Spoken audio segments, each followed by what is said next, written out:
Hello friends, welcome to our channel. আমাদের চ্যানেলে কিন্তু তোমাদের সবাইকে স্বাগত। দেখো, আজকে কিন্তু আমরা আলোচনা করব কৃষ্ণনগর লোকসভা নিয়ে। এবং কৃষ্ণনগর লোকসভা কিন্তু একটি খুব গুরুত্বপূর্ণ এবং খুব ভাইটাল একটি লোকসভা। তো এখানে কার পাল্লা ভারী থাকতে পারে সেটা নিয়ে কিন্তু আমরা আলোচনা করব এবছর।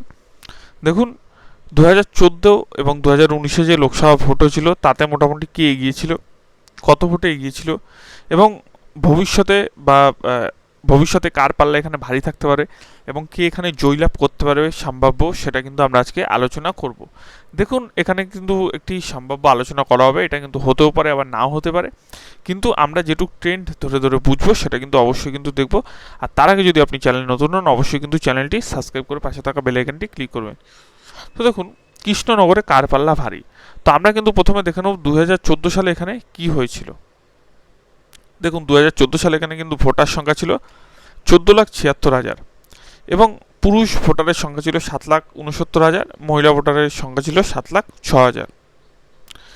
এখানে টোটাল ভোট হয়েছিল কিন্তু 12,47,000 এবং ভ্যালিড ভোট ছিল কিন্তু 12,40,000। এখানে মার্জিন, অর্থাৎ যেই মার্জিনে ক্যান্ডিডেট জিতেছিল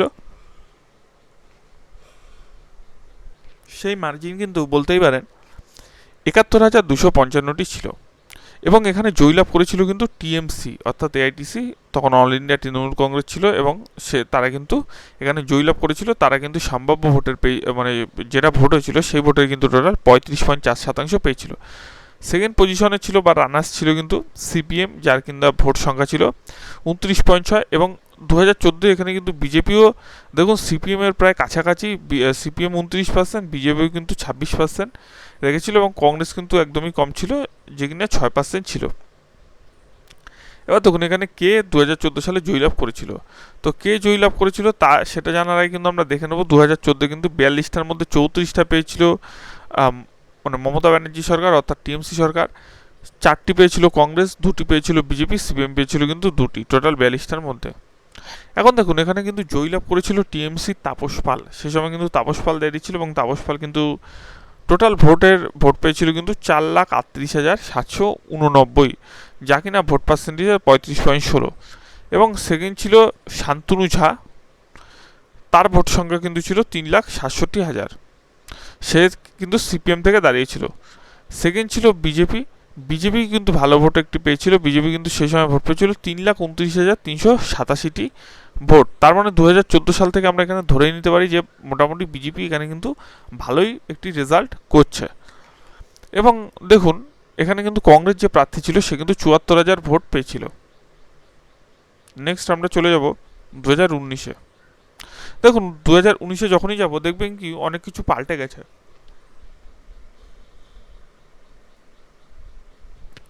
2019-এ চলে আসলাম। দেখুন, 2019-এ কিন্তু অনেক ভোটার সংখ্যা মোটামুটি বেড়েছে। এখানে কিন্তু ভোটার সংখ্যা কিন্তু 17,74,000, পুরুষ ভোটার কিন্তু 9,07,000, মহিলা ভোটার কিন্তু 8,66,000। টোটাল ভোট হয়েছিল কিন্তু 13,66,000, ভ্যালিড ভোটার ছিল কিন্তু 13,58,000। মার্জিন, অর্থাৎ যেই মার্জিনে জিতেছিল টিএমসি সেই মার্জিন কিন্তু 63,218।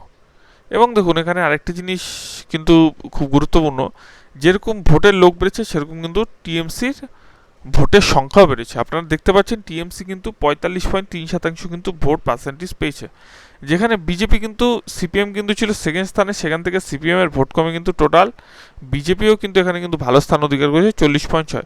তাহলে আমরা কিছু অংশে ধরে নিতে পারি যে সিপিএম এর কিছু ভোট কিন্তু গেছে কিন্তু বিজেপির দিকে, এবং কিছু ভোট অবশ্যই কিন্তু টিএমসির দিকে আশা করি গেছে, তার কারণ না হলে কিন্তু ভোট সংখ্যা এতটা পারত না। আর কংগ্রেসের কিন্তু একটু ভোট সংখ্যা কমেছে, ঠিক আছে, একটুখানি কিন্তু মানে কমে গেছে ভোট সংখ্যা। তো আমরা কিন্তু এখান থেকে 2019 সালে যেটুকু বুঝলাম যে এখানে কিন্তু সেকেন্ড স্থানে অলরেডি চলে এসেছিল কিন্তু বিজেপি 2019 সালে। এবার দেখুন 2019 সালে কি ফলাফল হয়েছিল। 2019 সালে তৃণমূল পেয়েছিল 22টি 42টার মধ্যে, 18টা পেয়েছিল কিন্তু বিজেপি, কংগ্রেস 2টি, সিপিএম কিন্তু 0, একটিও পায়নি। এবার দেখুন যে এখানে মোটামুটি কিরকম কি হয়েছিল সেটাই কিন্তু আমরা কিন্তু একটুখানি দেখানোর চেষ্টা করব। তো দেখুন, এখানে কিন্তু যে জয়লাভ করেছিল সে কিন্তু কে জয়লাভ করেছিল, এখানে এখানে কিন্তু জয়লাভ করেছিল মহুয়া মৈত্র। মহুয়া মৈত্র কিন্তু ভোট পেয়েছিল কিন্তু 6,14,872টি ভোট পেয়েছিল। এবং দ্বিতীয় কিন্তু কল্যাণ, যে দাঁড়িয়েছিল বিজেপির থেকে, বিজেপির ক্যান্ডিডেট, কল্যাণ চৌবে, সে কিন্তু টোটাল ভোট পেয়েছিল কিন্তু 5,51,654টি ভোট পেয়েছিল, যার কিনা ভোট পার্সেন্টেজ 40.37।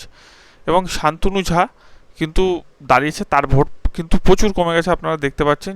যেবার 2014 কিন্তু সেকেন্ড পজিশনে এসেছিল, এবং 2019 কিন্তু একদমই ভোট কমে গেছে, 1,20,000 হয়ে গেছে ভোট, যা ভোট পার্সেন্টেজে কিন্তু 8,80,000 ছিল।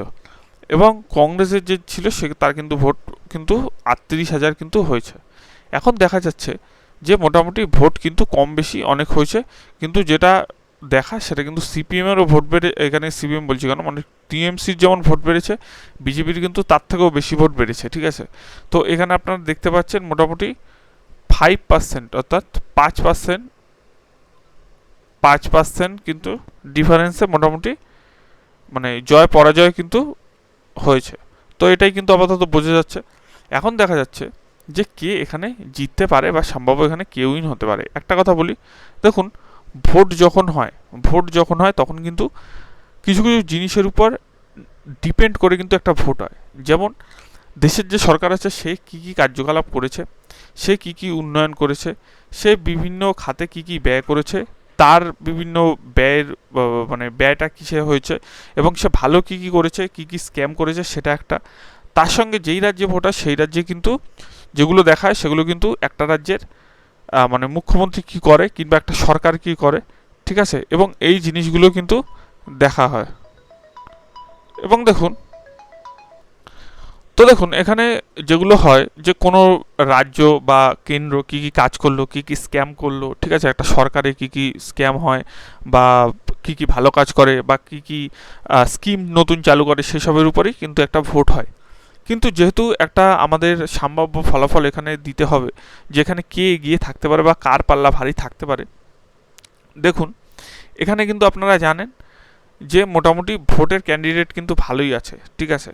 এবং টিএমসির থেকে কিন্তু মহামূত্র ভালো প্রচার করেছে, বিজেপির থেকে কিন্তু রাজমাতা অমৃতা রাও কিন্তু ভালো প্রচার করেছে, এবং সিপিএমের প্রার্থীও কিন্তু মোটামুটি ভালো প্রচার করেছে। এখন দেখা যাক যে এখানে সম্ভাব্য এগিয়ে কে থাকতে পারে। দেখুন, ভোট পার্সেন্টেজ কিন্তু আমরা দেখলাম 2019-এ টিএমসিও বাড়িয়েছে, বিজেপিও কিন্তু বাড়িয়েছে।